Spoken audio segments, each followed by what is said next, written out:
দর্শক, বাংলাদেশ সরকার কি কোনো যুদ্ধের প্রস্তুতি নিচ্ছে?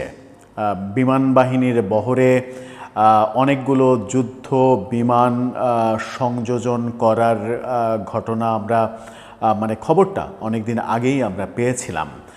এছাড়া বিভিন্ন খবর যেগুলো দেখছি বিবিসি সহ ভারতীয় একটি গণমাধ্যমের যে খবর, ভারতের চিকেন নেক সংযোজিত কি বলা যায়, চিকেন নেকের কাছাকাছি যে জায়গা উত্তরাঞ্চলের ঠাকুরগাঁও এবং লালমনিরহাট, ওই অঞ্চলে যুদ্ধ বিমানের ঘাঁটি তৈরি করা, বাংকার তৈরি করা, এরকম বেশ চমকপ্রদ চাঞ্চল্যকর খবর আসছে ভারতীয় গণমাধ্যম থেকে। এর আগে বিবিসি বলেছিল যে সরকার বিমানের বহরে অনেকগুলো যুদ্ধ জাহাজ সংযুক্ত করতে চলেছে, সেগুলো চীনের তৈরি নাকি চীন এবং পাকিস্তানের তৈরি সেটা নিয়েও ভারত সরকারের মধ্যে এক ধরনের উদ্বেগ রয়েছে।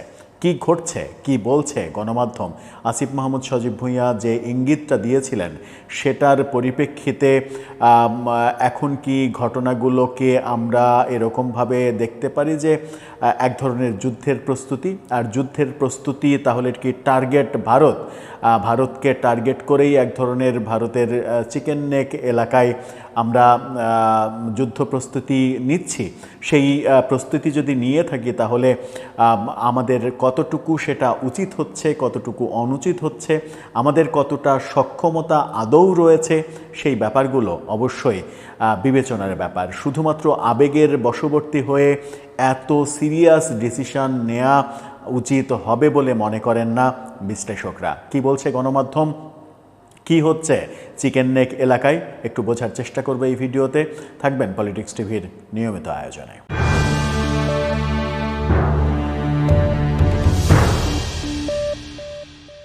দর্শক, বলছিলাম আমরা কি যুদ্ধের প্রস্তুতি নিচ্ছি কিনা। উত্তরাঞ্চলে একটি যুদ্ধ বিমানের বাংকার তৈরি হচ্ছে এমন একটা ছবি প্রকাশ করেছে ভারতীয় গণমাধ্যম নর্থ ইস্ট নিউজ। ছবিটা প্রথমে আপনারা দেখে নিন।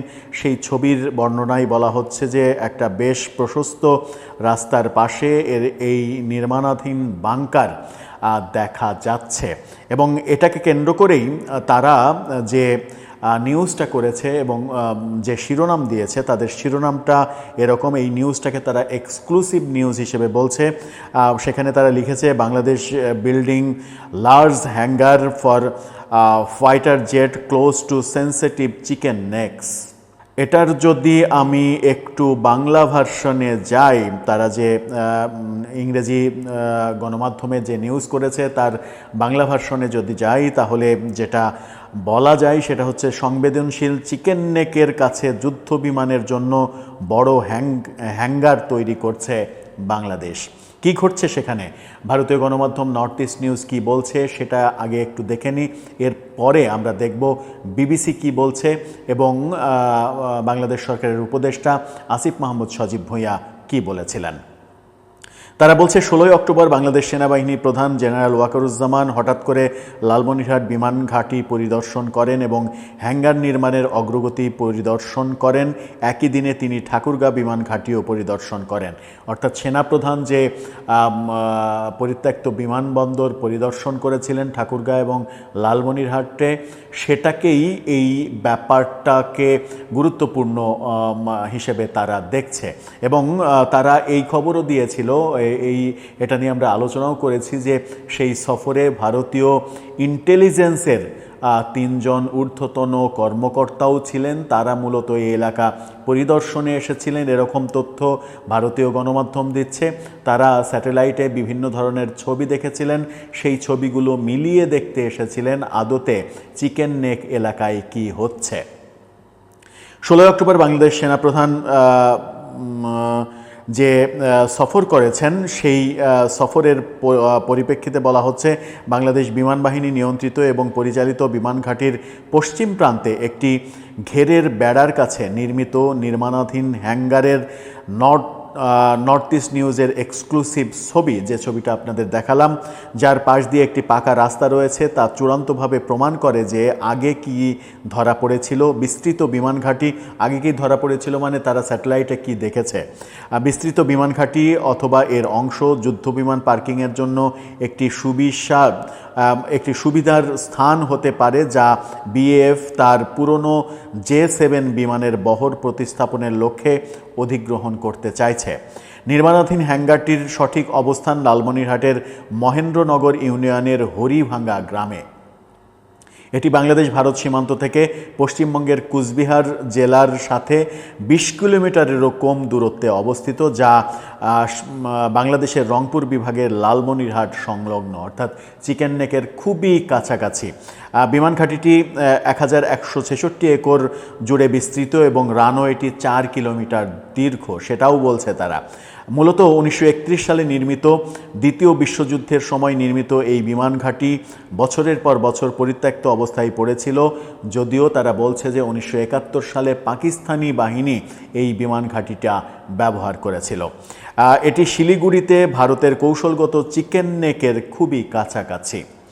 বাংলাদেশ সেনাবাহিনীর সামরিক অভিযান পরিদপ্তরের এক ঊর্ধ্বতন কর্মকর্তা ব্রিগেডিয়ার মোহাম্মদ নাজিমুদ্দৌলা, বর্তমানে যিনি মেজর জেনারেল, 2025 সালের মে মাসে ঘোষণা করেছিলেন যে লালমনিরহাট বিমান ঘাঁটি জাতীয় চাহিদা পূরণের জন্য, যার মধ্যে বিমান ও মহাকাশ বিশ্ববিদ্যালয় অন্তর্ভুক্ত রয়েছে, পুনরুজ্জীবিত করা হচ্ছে।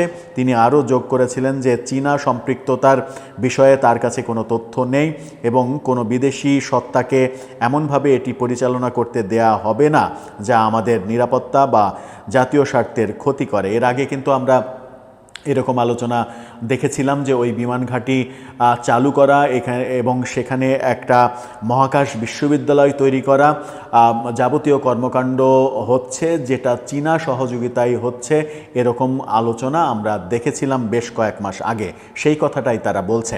লালমনিরহাট এবং ঠাকুরগাঁ বিমান ঘাঁটি পরিদর্শন যখন ভারতীয় সেনাবাহিনীর একটি সামরিক গোয়েন্দা দল বাংলাদেশে অবস্থান করছিল, অর্থাৎ সেনাপ্রধান সেই সময় এটা পরিদর্শন করেছেন যখন ভারতীয় ইন্টেলিজেন্সের একটা দল বাংলাদেশে অবস্থান করছিল।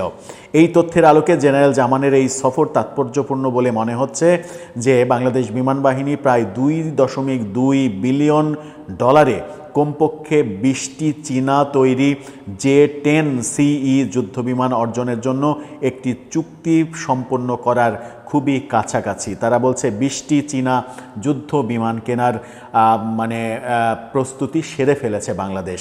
বিমান বাহিনী তাদের বিমান সক্ষমতা বৃদ্ধির জন্য 16টি চীনা JF-17 ব্লক অর্জনেও আগ্রহী, যদিও এগুলো কক্সবাজারের বিমান ঘাঁটিতে মোতায়েন করা হবে বলে আশা করা হচ্ছে। তারা বলছে যে বিক্রেতা কে হবে সেটা নিয়ে তাদের প্রশ্ন। বিক্রেতা কে হবে, পাকিস্তান নাকি চীন, তা জানা যায়নি। JF-17 হলো একটি বহুমুখী যুদ্ধবিমান যা পাকিস্তান অ্যারোনটিক্যাল কমপ্লেক্স PAC এবং চীনের চেংরু এয়ারক্রাফট কর্পোরেশন CAC যৌথভাবে তৈরি করে। অর্থাৎ এই যৌথ তৈরি করা বিমান বাংলাদেশ কিনছে কিনা যুদ্ধবিমান, সেটা নিয়েও তারা প্রশ্ন করছে। লালমনিরহাট বিমান ঘাঁটিতে হ্যাঙ্গার নির্মাণের বিষয়ে নর্থ ইস্ট নিউজের তদন্তে দেখা গেছে যে কাঠামোটি কমপক্ষে 10 থেকে 12টি যুদ্ধবিমান রাখার জন্য যথেষ্ট বড়। 12টি বিমান যদি রাখা যায় যুদ্ধবিমান, তাহলে অনেক বড়, এটা তো খুব সহজেই অনুমান করা যায়। জেনারেল জামানের সফরের 3 দিন পরও ছাদের কাজ চলছে। বিমান ঘাঁটির প্রাঙ্গণে এটিই একমাত্র স্থাপনা হিসেবে তৈরি হচ্ছে। গ্রাউন্ড জিরো থেকে প্রাপ্ত প্রতিবেদন থেকে জানা যাচ্ছে যে হ্যাঙ্গারের কাজ গত 6 মাস ধরে চলছে। পরবর্তী কাঠামোটি হবে একটি কংক্রিটের সীমানা প্রাচীর নির্মাণ। প্রকৃতপক্ষে ঠাকুরগাঁও বিমান ঘাঁটির সুরক্ষার জন্য ইতিমধ্যেই একটি নতুন স্থাপিত পরিধি প্রাচীর তৈরি করা হয়েছে, যা প্রায় 550 একর জমি জুড়ে বিস্তৃত এবং এটি অব্যবহৃত 1 কিলোমিটার রানওয়েও এটাতে রয়েছে। লালমনিরহাট এবং ঠাকুরগাঁয়ের মধ্যে দূরত্ব প্রায় 135 কিলোমিটার।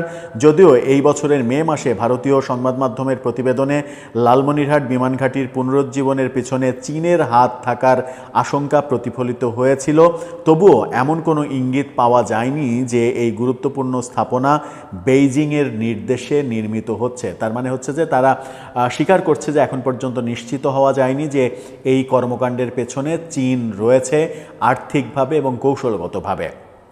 তবে উদ্বেগ রয়েছে যে পাকিস্তান এবং চীন থেকে অধিগ্রহণ করা বিমান সম্পদগুলি এই হ্যাঙ্গারে বা অন্য কোথাও অনুরূপ সুবিধাগুলোতে পার্ক করা হতে পারে। তাদের আশঙ্কার মূল জায়গাটা হচ্ছে চিকেন নেক সংলগ্ন জায়গায় এরকম একটা হ্যাঙ্গার তৈরি করা হচ্ছে এবং ভারতীয় বিভিন্ন সাংবাদিক তাদের ইউটিউবের মাধ্যমে এটাও বলার চেষ্টা করছে যে ওই অঞ্চলে অন্তত মানে 10 থেকে 12টি আন্ডারগ্রাউন্ড ঘাঁটি তৈরি করা হচ্ছে, যেগুলো ভারতীয় সেনা ইন্টেলিজেন্স এসে মানে পরিদর্শন করেছেন, ছবি তুলেছেন, যে ছবিগুলো তারা স্যাটেলাইট থেকে পেয়েছিল।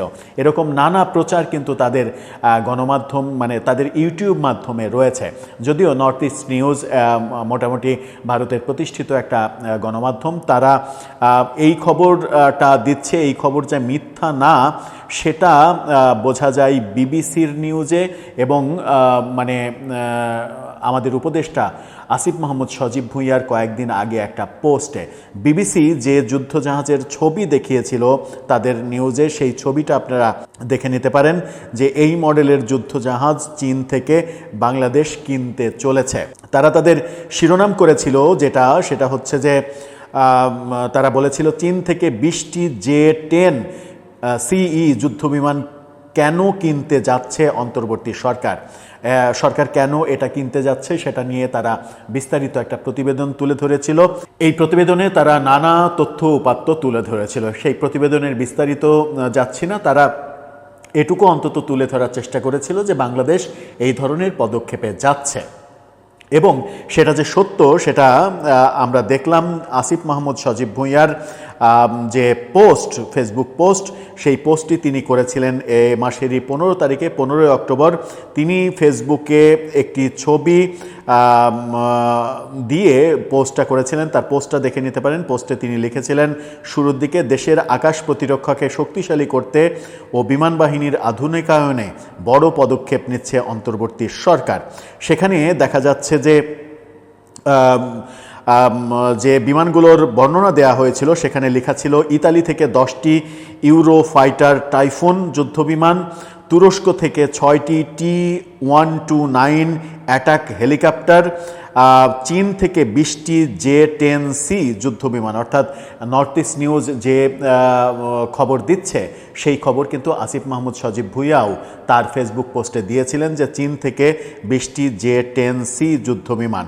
নর্থ ইস্ট নিউজ অর্থাৎ ভারতের আশঙ্কার জায়গা এই চীন এবং পাকিস্তান। চীন এবং পাকিস্তানের যৌথ নির্মিত যে যুদ্ধবিমান সেটাও কেনার চেষ্টা করছে বাংলাদেশ, এরকম অভিযোগ করছে তারা। তাদের ভাবনার মূল জায়গা এবং সম্প্রতি তাদের যে সামরিক ইন্টেলিজেন্সের সদস্যরা ঘুরে গেছেন বলে খবর চাউর হয়েছে, সেই সব কর্মকাণ্ডের একটাই মানে আলামত হতে পারে কিংবা একটাই আলোচ্য ব্যাপার হতে পারে, সেটা হচ্ছে যে যুদ্ধ বিমানের এই ঘাঁটিটা একেবারে সীমান্তবর্তী জেলাতে করা হচ্ছে, যেখান থেকে ভারতের সীমানার দূরত্ব মাত্র 20 কিলোমিটার এবং সেটা শিলিগুড়ি চিকেন নেকের খুবই কাছাকাছি। চিকেন নেকের কাছাকাছি এরকম কেন হচ্ছে, কেন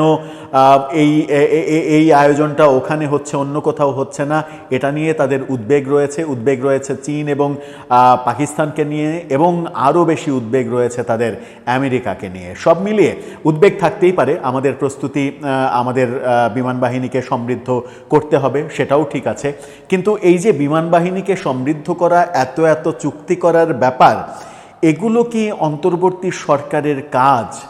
সেটাও প্রশ্ন উঠেছে চতুর্দিকে যে অন্তর্বর্তী সরকার এত বড় সিদ্ধান্তের দিকে যাচ্ছে কেন, যে সিদ্ধান্তগুলো রাজনৈতিক সরকার আসলে বাতিল হয়ে যেতে পারে। সেরকম সিদ্ধান্তের দিকে কেন যাচ্ছে, এত বেশি আগ্রহ কেন? আর ভারত মানে এই চিকেন নেক, সেভেন সিস্টার, এই ব্যাপারগুলো নিয়ে এত উত্তেজনা তৈরি করা কিংবা উত্তেজনা তৈরি করার মতো বিভিন্ন ধরনের মন্তব্য, কথাবার্তা, সাথে কর্মকাণ্ড, এগুলো কেন? এগুলো কি ইঙ্গিত দেয়? আমরা কি ভারতের সঙ্গে যুদ্ধ করব? ভারত না, যে কোনো দেশের সঙ্গে আমরা কি যুদ্ধ করব? সেই যুদ্ধ মানে 1971 সালে যে মানুষগুলো মানে রাইফেলের গুলি চালাতে জানতো না, ট্রেনিং নিয়ে গুলি চালিয়েছে, মানে যার যা ছিল বাঁশ লাঠিকাঠি সেগুলো নিয়ে যুদ্ধ করেছে, তখনকার যে প্রযুক্তি, তখনকার যুগে যে প্রযুক্তি ছিল, সেই প্রযুক্তির যুগ তো এখন নেই। 54 বছর পরে এখন সব কিছু মানে সব ব্যবস্থা মানে কি বলবো, রিমোট কন্ট্রোলে চলে। এখন ড্রোন রিমোটে যে ঠিক জায়গা মতো আঘাত এনে চলে আসে। সেই রকম আধুনিক অবস্থা কি আমরা আমাদের বাহিনীকে দিতে পেরেছি? আমরা আমাদের বাহিনীকে সেরকম আধুনিকায়ন করতে পেরেছি? করতে পারিনি। আমরা অন্যান্য দেশ থেকে যোজন যোজন মাইল দূরে, যে পাকিস্তানের সঙ্গে যুদ্ধ করে আমরা দেশটা স্বাধীন করেছিলাম, সেই পাকিস্তান এখন যুদ্ধবিমান তৈরি করে, আর আমরা আমাদের বাংলাদেশে একটা সুঁয়ের ফোঁটা ঠিকভাবে করতে পারি না বলে সেটা চীন থেকে আমাদের আমদানি করতে হয়। সুতরাং পার্থক্যটা কিন্তু অনেক। আমি যদি ভারতের মানে এই যে ভারতের চিকেন নেককে ভারতের সঙ্গে পার্থক্যের চিন্তা করি, ভারত পরমাণু শক্তিধর দেশ, আমরা কোথায়? সুতরাং এই আকাশকুসুম কল্পনা এবং আকাশকুসুম কল্পনা করে অযথা উত্তেজনা ছড়িয়ে লাভটা কি? এমনও তো কথা রয়েছে যে এখন যে আমাদের যে শক্তি, সামরিক যে শক্তি, সেই শক্তি দিয়ে মায়ানমারের সঙ্গে যুদ্ধে পেরে ওঠাও আমাদের পক্ষে সম্ভব নয়। তাহলে যুদ্ধের ডামাডোল কিংবা যুদ্ধের প্রসঙ্গ আসে এরকম কোনো আলোচনা তৈরি হওয়ার কর্মকাণ্ড আমার মনে হয় করা উচিত নয়। হ্যাঁ, আমরা আমাদের বাহিনীকে সমৃদ্ধ করব, আমাদের বাহিনীতে নানা কিছু সংযোজন করব, কিন্তু সেই বার্তার মধ্যে যেন কোনো যুদ্ধের বার্তা না থাকে, কিংবা কোনো দেশ যেন এটার পরিপ্রেক্ষিতে কি হচ্ছে, কি করছে ওরা, এই ধরনের নজরদারি না করে, কোনো তির্যক দৃষ্টি আমাদের দিকে না দেয়, সেই ব্যাপারে আমাদের বোধহয় অনেক বেশি সচেতন থাকা উচিত। দর্শক, আপনার কি মনে হয়, সত্যিই আমরা ভারতের সঙ্গে যুদ্ধ করব নাকি? আপনার মতামত জানিয়ে লিখতে পারেন আমাদের কমেন্ট বক্সে।